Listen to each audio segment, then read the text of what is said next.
感谢一安哦，咱继续来关心 NCC 的组织法修正案，后个月要开始实施。现任的委员陈宗秋先代理主委，立法院今仔是审理 NCC 的预算。民众党的立委林国成是认为 NCC 目前无水位，建议讲先唔免报告咯。民进党的立委李坤德是质疑讲 NCC 最近这几档接受上侪人投诉的是通讯的品质无好哦，也毋过所有民众因为反映通讯的品质，互电信业者威胁讲要来做黑名单。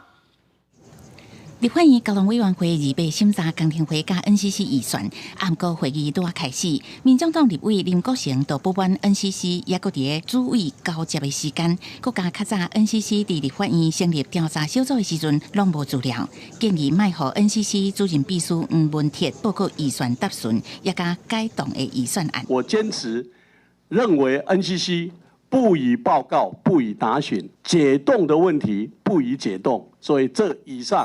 本席也提出有这些提案。民进党籍调委陈素月随后宣布休困协商，尾仔又搁采示 NCC 也是报告加质询，暗过无处理改动预算案。轮到林国成质询的时阵，搁再表态无质询 NCC。民进党立委李坤德伊是质疑 NCC 最近有收到真侪消费争议，都是因为通讯品质无好。暗过煞有民众တင်情，因为向电信业者တင်情通讯品质有问题，煞互人威胁列入黑名单。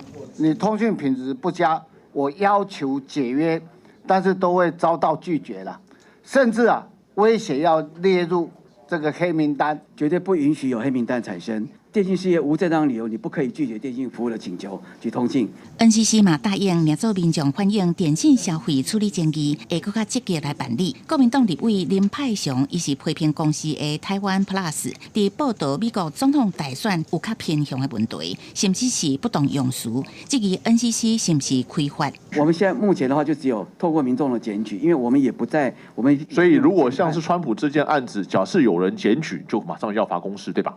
是，如果假设有检举，我们就依照我们的程序。林派雄表态，对于公司相关预算的提案删除 ，NCC 是回应，拢有编列预算强化媒体的素养，也会定期邀请媒体业者加强讨论内容、选择的合理性。